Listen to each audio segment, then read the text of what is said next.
En este video veremos diversos puntos. Empezaremos por el índice, para seguir con la introducción. Luego el ciclo del carbono, luego el ciclo del nitrógeno y luego el ciclo del fósforo, para seguir con la influencia en el calentamiento global y finalizar con las consecuencias del calentamiento global. Segunda parte, introducción. ¿Qué son los ciclos biogeoquímicos? La naturaleza y el medio ambiente se mantienen en equilibrio a través de diversos ciclos biogeoquímicos, procesos naturales periódicos que, una vez acabados, se reinician indefinidamente, permitiendo el movimiento, la transformación y la reutilización de elementos químicos esenciales.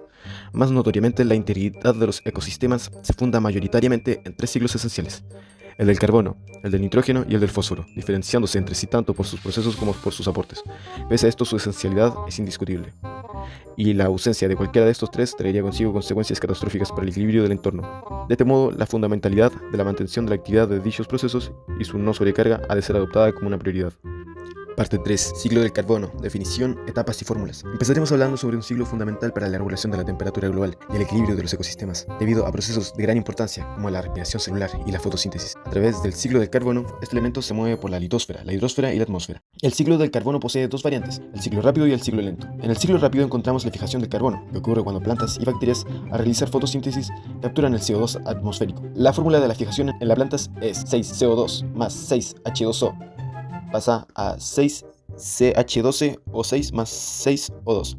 Aquí los 6 CO2 provienen del aire, los 6 H2O del suelo, y junto a la luz solar permiten que la planta produzca C6H12O6, que corresponde a la glucosa, su fuente de energía generada por fotosíntesis.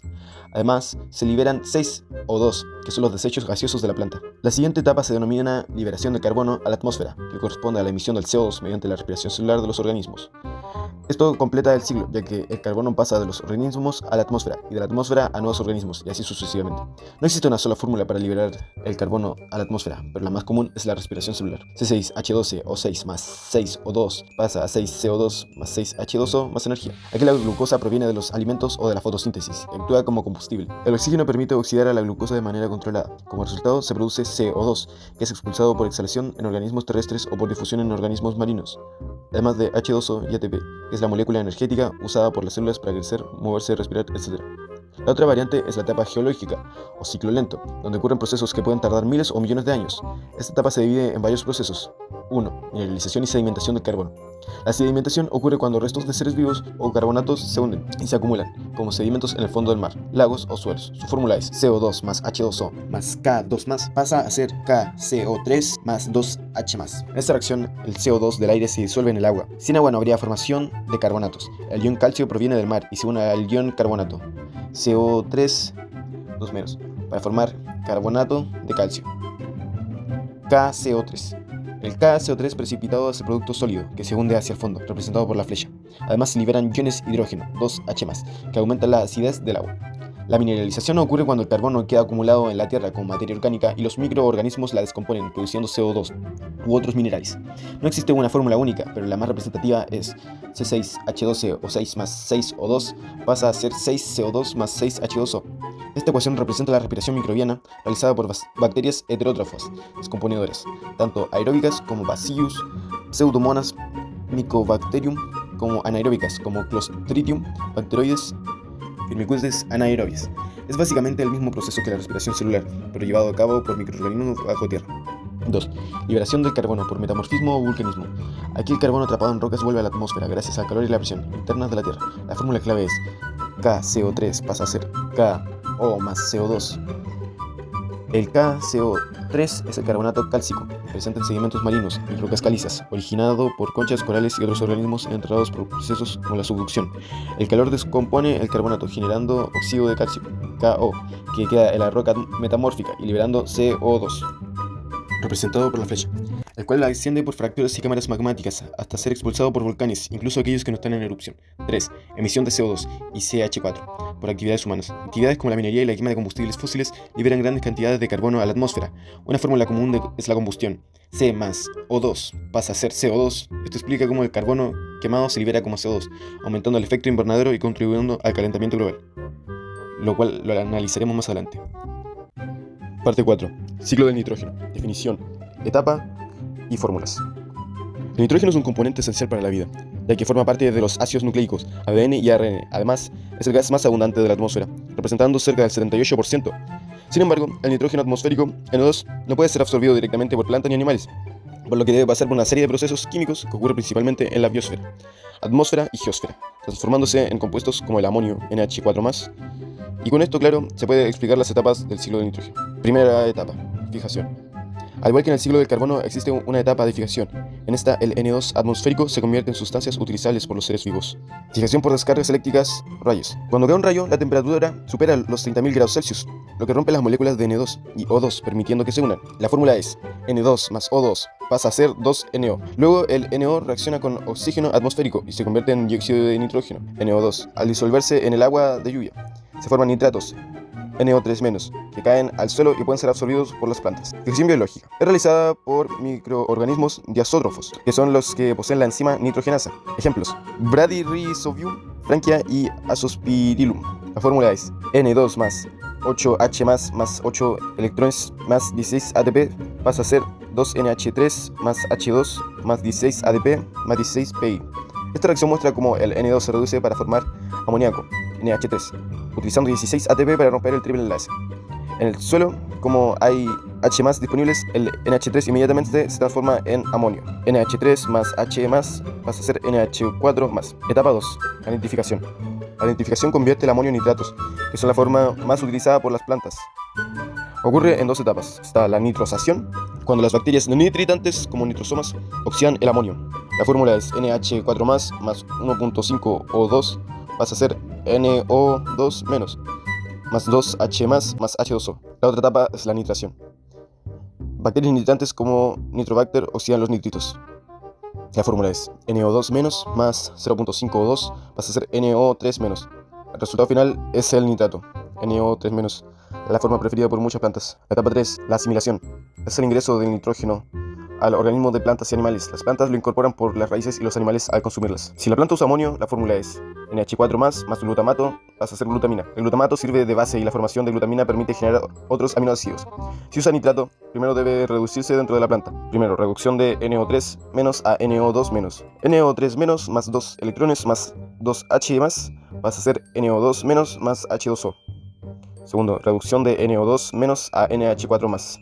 NO2 menos más 6 electrones más 8H más pasa a ser NH4 más 2H2O. El amonio resultante se incorpora en aminoácidos. Etapa 4. Amonificación. Es la liberación de nitrógeno de NH3 o NH4 desde restos orgánicos y desechos animales mediante bacterias descomponedoras. Grupo R unido a NH2 más H2O pasa a ser NH3 más R unido a OH. El grupo amino NH2 se separa por hidrólisis, liberando amoníaco, que en el suelo se transforma en amonio. El subproducto es un alcohol, R unido a OH. 5. Desnitrificación. Proceso mediante el cual bacterias desnitrificantes como Pseudomonas y Paracoccus transforman nitratos en nitrógeno gaseoso, devolviéndolo a la atmósfera. 2NO3 menos pasa a ser 2NO2 menos, que pasa a ser 2NO, que pasa a ser N2O, y finalmente N2. Cada paso representa una reducción progresiva. El N2 resultante vuelve a la atmósfera, cerrando el ciclo. El fósforo, de símbolo B, es un no metal altamente reactivo asignado con la 15ª posición en la tabla periódica. Debido a su hiperreactividad, el fósforo puro no tiene presencia en la naturaleza, sino que se halla únicamente en formaciones geológicas y compuestos resultantes de su interacción con otros elementos del entorno, principalmente el fosfato y las rocas fosfáticas. Aunque su presencia en los organismos vivos conforma una proporción relativamente baja y este no puede hallarse en la atmósfera en su estado gaseoso, el fósforo constituye parte vital de la formación de estructuras celulares y polímeros como el ADN. Sumado a esto último, es un componente esencial de las estructuras óseas, garantiza el correcto crecimiento y desarrollo de las plantas y, en algunos casos, llega a utilizarse en la manufacturación de bienes comerciales. Así, es posible aseverar que el elemento, sus compuestos derivados y el proceso mediante el cual estos fluyen a través del planeta desempeñan un papel fundamental para la vida que en tal se encuentra. A pesar de la complejidad del ciclo que el fósforo atraviesa, este puede esquematizarse mediante la identificación de sus fases más relevantes, considerando como tales las listadas a continuación. Meteorización de las rocas fosfáticas.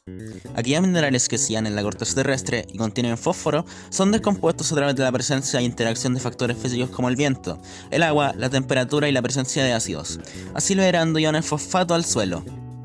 En el caso de las zapatitas, las cuales comprenden el grupo de minerales fosfáticos más comunes y reciben un nombre específico en función del anión presente en la segunda mitad de su fórmula, su descomposición va de la mano con la presencia de protones resultantes de la acidificación del suelo.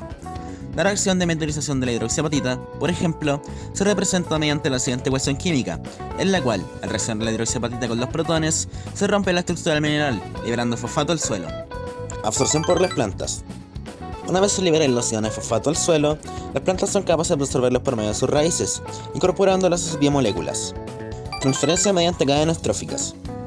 A través del consumo de aquellas plantas cuyas raíces anteriormente absorbieron el fosfato liberado al suelo, animales herbívoros lo integran a sus propias moléculas de ADN, ATP y fosfolípidos.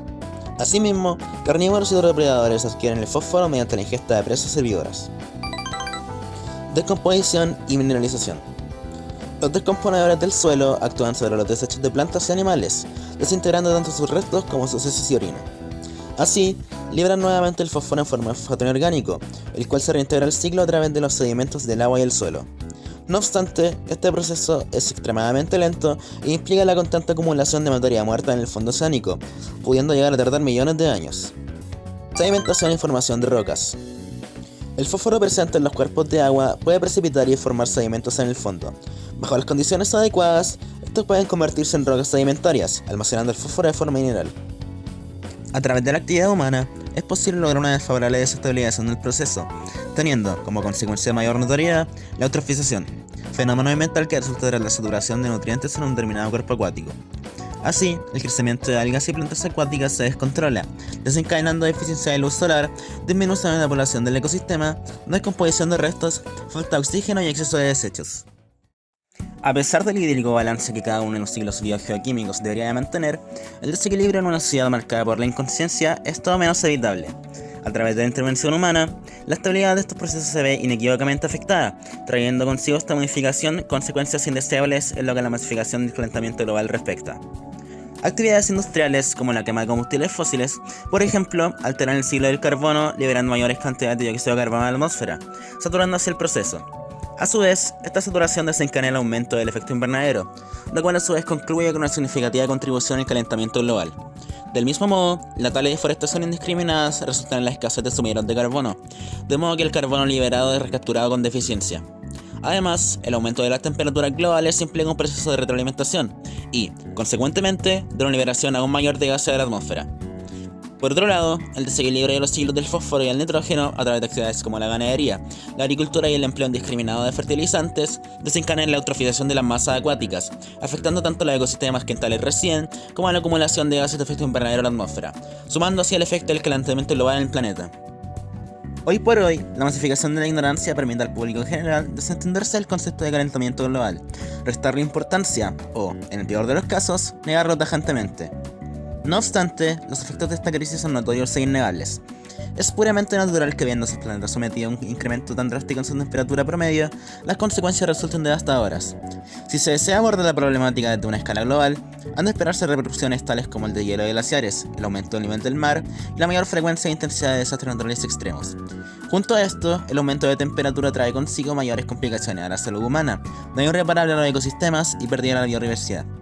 Adicionalmente, la potencial escasez de recursos futura traería consigo consecuencias que no afectarían tan solo al mercado, sino también a la sociedad. De perderse recursos vitales, grandes potencias mundiales estarán dispuestas a desenvolverse en guerras con el fin de determinar quién puede quedárselos. Además, fuentes de investigadores y noticieros reportan que el año 2025 ha mantenido la tendencia a ascender de la temperatura promedio, siendo uno de los años más calurosos registrados, solo por debajo del 2024, y que, de la Tierra aumentar su temperatura en 3 grados Celsius más, el 40% de la economía del mundo se vería destruida. Abordando el tema puntualmente en lo que la región del Biobío concierne, la intensificación del calentamiento global trae consigo efectos tales como fenómenos naturales extremos, destacando las sequías e inundaciones y el riesgo aumentado de incendios forestales. Sin ir más lejos, en anteriores y el presente año, noticieros han mantenido constantes los reportes de intensas precipitaciones durante el invierno en la región, sumado a incontables casos de incendios a partir del 2020. Así, los modelos ambientales, sociales y económicos se ven comprometidos. El calentamiento global no es una amenaza única a la naturaleza, sino también a las personas y los negocios del sector. Pero aún entendiendo los riesgos de la alteración de los ciclos naturales, un discurso moralista no haría sino perjudicar. Como humanos, nos hemos acomodado a los privilegios que este año trae. Sin embargo, se debería aprovechar el desarrollo tecnológico con el fin de contenerlo, buscando soluciones de igual eficiencia y menor impacto ambiental. La humanidad y la naturaleza no deberían ser antagónicos entre sí, sino complementos el uno del otro.